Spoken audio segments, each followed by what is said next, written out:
दो लोगों ने कंप्यूटर खरीदा और दोनों में जो एसएसडी का कैपेसिटी था वो था 512 जीबी दोनों में। बट एक का कंप्यूटर स्लो चलने लगा और एक का कंप्यूटर काफी फास्ट था। पता है क्यों? क्योंकि एक ने जो कंप्यूटर खरीदने के लिए गया था, उन्होंने पहले देखा, सिर्फ ये नहीं देखा कि 512 जीबी का एसएसडी है और हम उठा के चल दिए।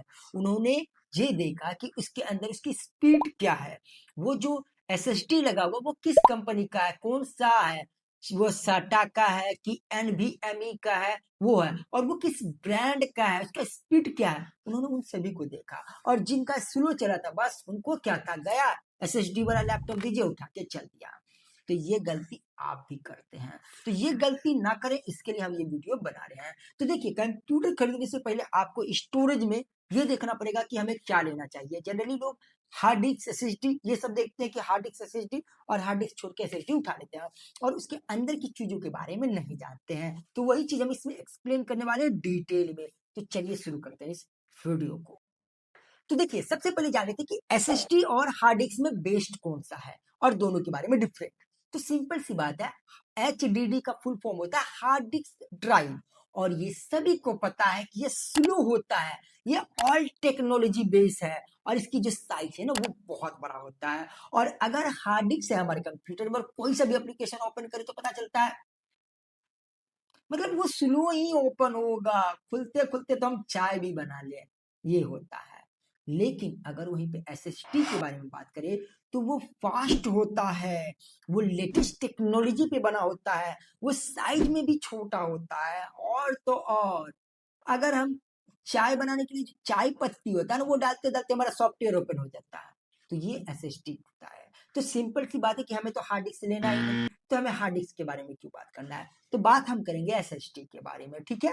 तो सबसे पहले बात कर लेते हैं एसएसडी के टाइप के बारे में। देखिए, एसएसडी के जनरली दो टाइप है जो हम लोग जानते हैं और यूज भी करते हैं। ओके, सबसे पहला है साटा एसएसडी और दूसरा है एनवीएमई एसएसडी। ओके, साटा एसएसडी जो होता है ना वो एक जैसे हार्ड डिस्क होता है ना उसी के जैसा साइज में होता है, लेकिन उससे काफी छोटा होता है, ठीक है, लगभग 2.5-3 इंच के समथिंग में होता है। लेकिन ये भी पुराना मॉडल हो चुका है साटा एसएसडी, और इसका यूज हम लोग ज्यादातर पुराने कंप्यूटर या लैपटॉप में करते हैं। और इसकी जो स्पीड होती है ना वो 500 से 600 रीड एंड राइट की स्पीड होती है, एमबी पर सेकेंड की। तो ये है हमारा साटा। और साटा में क्या होता है ना कि हमें केबल का यूज करना पड़ता है, मतलब विदाउट केबल हम यूज ही नहीं कर पाएंगे, साटा एसएसडी में केबल लगा के यूज करना पड़ता है। वही बात करें एनवीएमई में, तो ये क्या होता है कि ये लेटेस्ट टेक्नोलॉजी बेस है, ठीक है, और ये विदाउट केबल डायरेक्ट मदरबोर्ड में लग जाते हैं। और जितने भी अभी के डेट में कंप्यूटर वगैरह आते हैं तो सब में एनवीएमई ही लगाना चाहिए। ओके, और तो और अब बात कर लेते हैं एसएसडी जो एनवीएमई है, इनमें भी जनरेशन होते हैं। अब आई बात समझ में, इसमें होते हैं NVMe generation 3, NVMe generation 4, NVMe generation 5।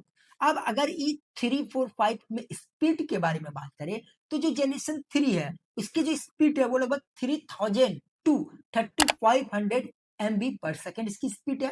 अगर वहीं पे जनरेशन 4 के बारे में बात करें तो 5000 to 7000 MB/s है।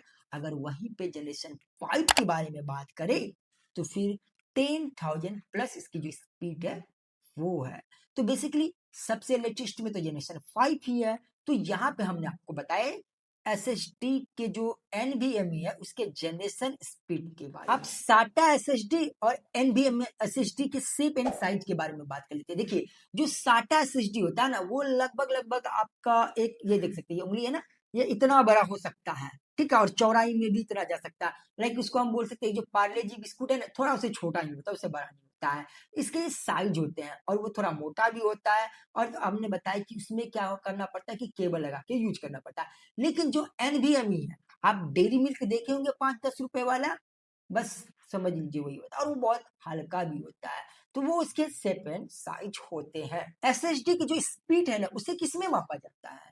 तो देखिए, एसएसडी की जो स्पीड है ना वो रीड एंड राइट में मापा जाता है। आपका कितना रीड एंड राइट एसएसडी है वो डिपेंड करेगा जब आप खरीदेंगे।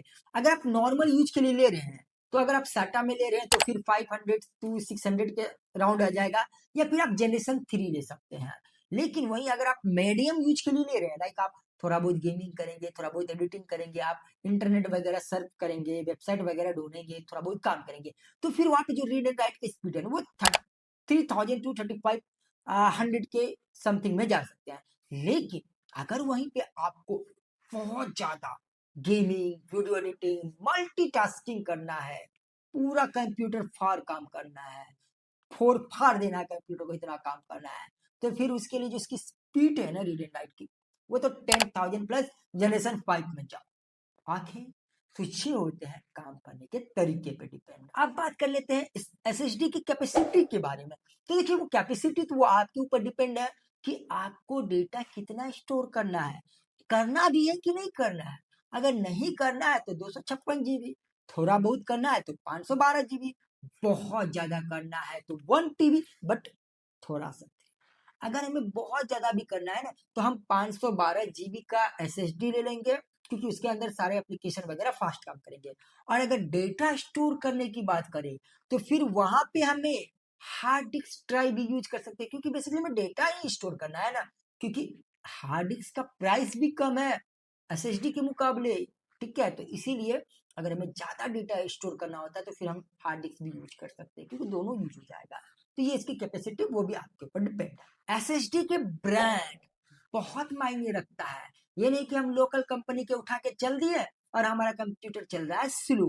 तो ब्रांड भी बहुत ज्यादा मायने रखता है। तो आप किसी भी ब्रांड का ले सकते हैं, चाहे आप सैमसंग का ले, ए डेटा का ले, या क्रिस्टल का ले, या फिर स्क्रीन पे जो भी आपको दिख रहा है, इनमें से आप कोई सा भी उठा सकते हैं, बट ब्रांडेड जिसकी वारंटी हो, स्टेबिलिटी हो, और वो ज्यादा दिन तक चलता है। अब मैं आपको सजेस्ट करता हूं कि आपको कौन से लेने चाहिए।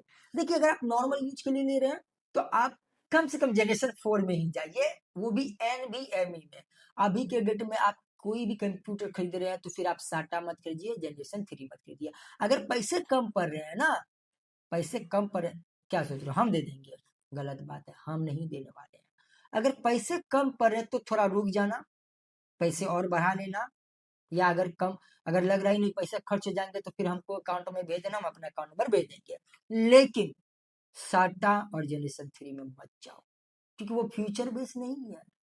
कम से कम NVMe 4 लो, और ज्यादा पैसा है तो NVMe 5 लो, सिंपल सी बात है। लेकिन साटा में, जनरेशन 3 में और हार्ड डिस्क में अभी के डेट में जा रहे हो तो इसका मतलब तुम गलत काम कर रहे हो। ठीक है, मत करो। चलो, मैंने आपको बता दिया एसएसडी के बारे में। हमने पिछले 2 वीडियो में बताए हैं सीपीयू और रैम के बारे में, हमने डिटेल में एक्सप्लेन किया है। तो अगर वो वीडियो नहीं देखे तो हमारे प्लेलिस्ट में वो भी वीडियो देख सकते हैं, और डिस्क्रिप्शन में भी डाल देंगे। तो आप लोग कमेंट करके बताइए कि ये वीडियो आपको कैसा लगा।